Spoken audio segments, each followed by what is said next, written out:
Israel's Prime Minister has dismissed growing criticism his government isn't doing enough to bring hostages home. As Benjamin Netanyahu undergoes surgery for hernia, thousands are protesting, calling for his resignation at the moment. A warning: the following report contains distressing images. Some call Jerusalem the city of God, others the centre of the world. But on the day when Christians celebrate the resurrection of Christ, it was largely deserted. From the Stations of the Cross to the souvenir stands, the pilgrims have stayed away.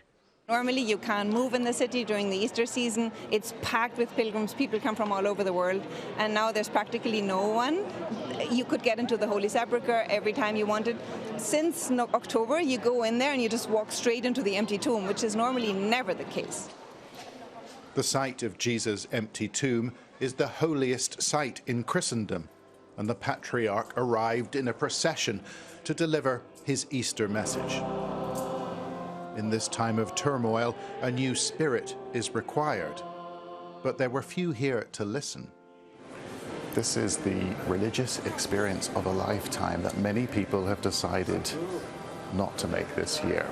But you know, there are thousands of Palestinian Christians who did want to be here, but they weren't given the travel permits by the Israeli authorities to be here. And that is one reason why it feels so empty in here. But the sound of war soon featured just 60 miles away. An airstrike smacked into a number of tents near a hospital in central Gaza. In familiar scenes, the bloodied bodies of the victims were carried or crawled into the emergency room. The Israelis called it a targeted attack on a post belonging to the militia Islamic Jihad. This Easter hasn't been easy for the region's Anglican Archbishop, who leads a small Christian community in Gaza. He's in daily contact and says he knows their pain. Some people would write to me and they say, we are the living dead.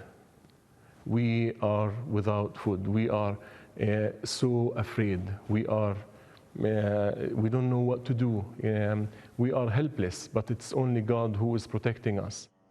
The Anglican-run hospital, Al-Ali, was hit in October by a blast that killed 200 people. The hospital chapel, well, it's now used as a ward. But the Archbishop believes the conflict will be resolved one day. That's not something this group necessarily agrees with. Tens of thousands gathering in Jerusalem, calling on the Prime Minister, Benjamin Netanyahu, to resign. Their confidence in him as Prime Minister, as the man to bring back the hostages, has gone. Although Netanyahu told a press conference he felt sorry for the families of hostages held in Gaza. Netanyahu said his heart breaks for the families of the hostages. Yeah. I think a person that has so much power and has had so much power for so long, I don't believe a single word that he says. There's no sign of forgiveness in a region beset by war. Peace in the Holy Land seems a distant prospect. John Sparks, Sky News in Jerusalem.